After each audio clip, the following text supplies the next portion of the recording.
Hello dear subscribers, today I will tell you how you can easily fix your error. So if Facebook app keeps crashing on your iPhone, so how you can fix it. So first thing, just close your app and just open again. So if it doesn't help you, just go to the settings, just go to general, just tap on shutdown, slide to power off, wait a few seconds and just power on your phone again. So just restart your phone. And after, just check your internet connection. So if you're using Wi-Fi, just open Wi-Fi, just turn it off and turn on again. And if you're using mobile data, just turn off mobile data and turn on again.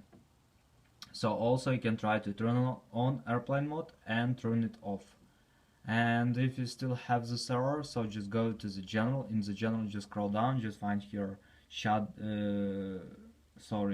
reset, and just try to reset network settings. So sometimes it also helps. And if it doesn't help you too, just go back to your home screen and just tap on Facebook, just tap on remove app and just submit removing app. So after, just go to App Store, just go to search tab and just write in search tab Facebook and just download and install Facebook app again on your iPhone. So this is the way how you can also try to fix it. So thanks for watching, have a nice day, subscribe to my channel, click like, and goodbye.